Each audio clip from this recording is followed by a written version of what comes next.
या देवी सर्वभूतेषु शक्तिरूपेण संस्थिता नमस्तस्यै नमस्तस्यै नमस्तस्यै नमो नमः।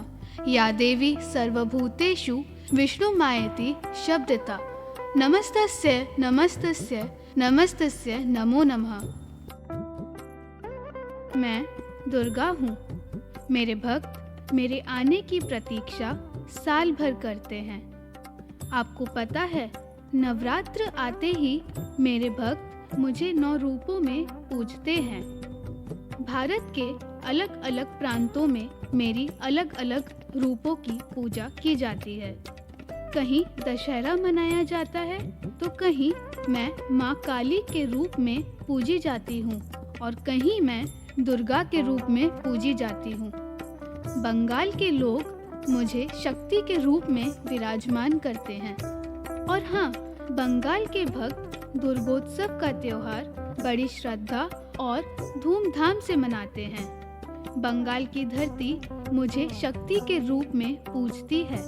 क्या आप जानते हैं, एक ऐसा शहर भी है भारत में जहाँ 132 साल से मैं विराजमान हूँ। हाँ, 132 साल से मैं विराजमान हूँ उस शहर के कोने में जिस शहर को दुनिया में मोहब्बत के नाम से जाना जाता है।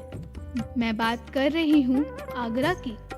जी हाँ, आगरा में मुझे 132 सालों से पूजा जा रहा है और मेरे भक्त इस पंडाल के लिए अपनी जी जान लगा देते हैं। बड़ी आस्था के साथ मुझे और मेरे 4 बच्चों को मेरे मायके बुलाते हैं और जब मैं यहाँ से विदा होती हूँ, यानी जब मेरा विसर्जन करते हैं, तब मेरे भक्तों के आंसू रोके नहीं रुकते हैं। वो मंजर बड़ा ही मार्मिक होता है और अगले साल फिर जल्दी आने की मंगल कामना करते हैं और मैं अपने भक्तों को सुख, शांति और समृद्धि का आशीर्वाद देकर जाती हूँ, क्योंकि मैं दुर्गा हूँ, मैं शक्ति हूँ।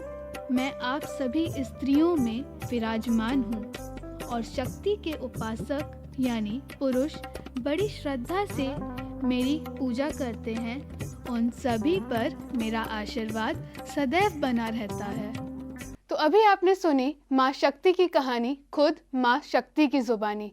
तो चलिए शुभारंभ करते हैं आज के हमारे इस खास कार्यक्रम का।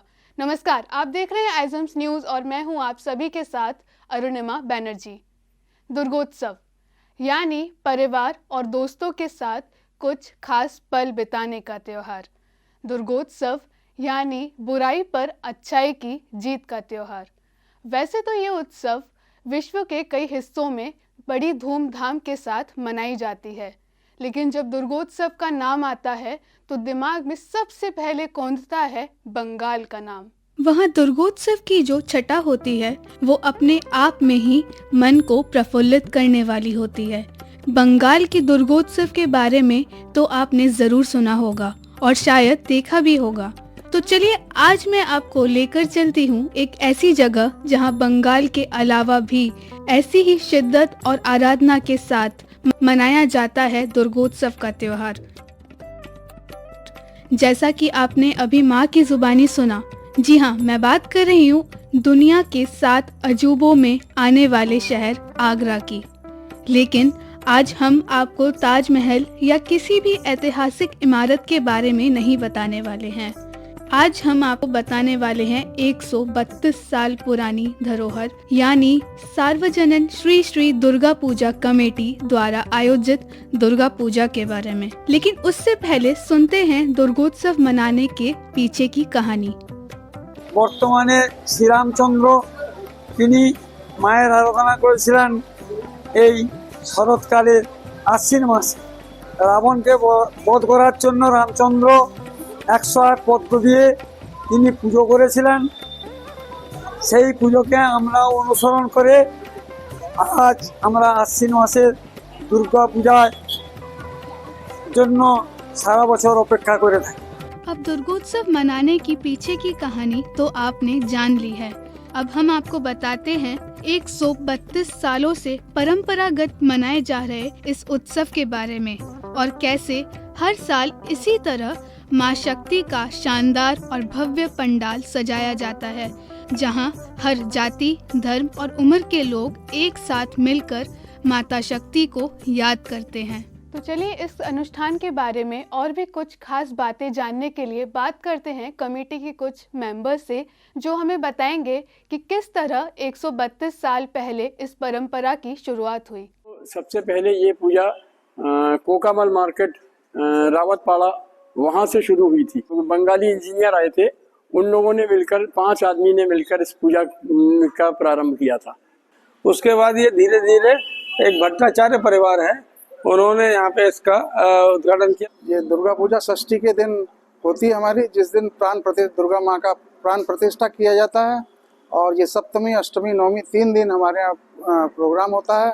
दुर्गा माता का सुबह पुष्पांजलि होती है, दोपहर को भंडारा यानी भोग का आयोजन किया जाता है, जो 3 दिन होता है। सप्तमी, अष्टमी, नवमी होता है और दशहरा वाले दिन इसका देवी का हम लोग विसर्जन कराते हैं। ये 4 दिन का जो भी हमारा प्रोग्राम है, काफी हर्षोल्लास के साथ मनाया जाता है। श्री दुर्गा पूजा कमेटी छिपीटोला आगरा के सौजन्य से यहाँ 3 दिन भंडारे का आयोजन होता है, जिसमें विभिन्न प्रकार की भंडारे में अन्नकूट, सब्जियां वगैरह बनती है।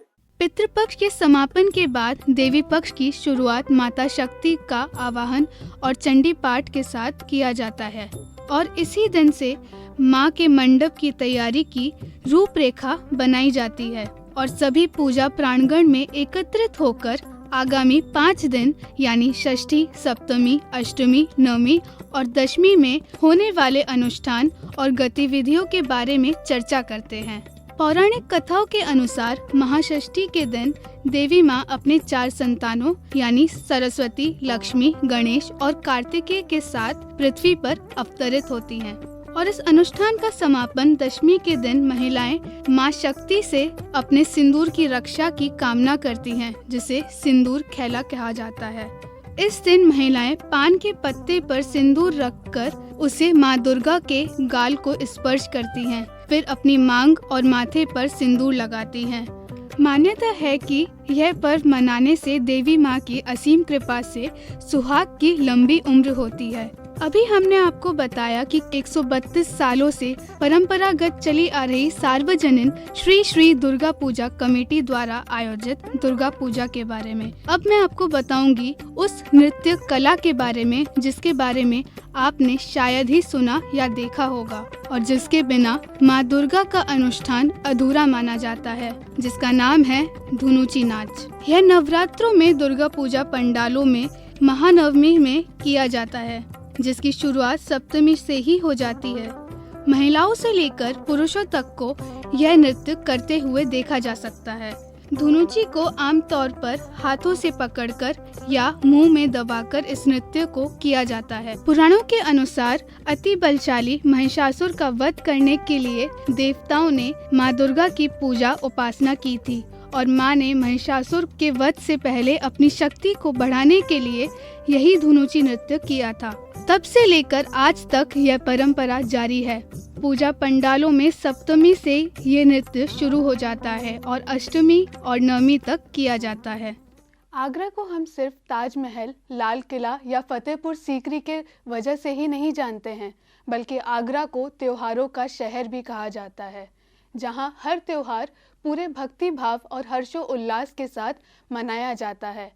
इन त्योहारों में हमने आज आपको बताया एक 132 साल पुराने इतिहास के बारे में। तो इसी के साथ मुझे दीजिए अब इजाज़त और ऐसी ही तमाम बड़ी और रोमांचक खबरें जानने के लिए देखते रहिए आइजम्स न्यूज़। नमस्कार।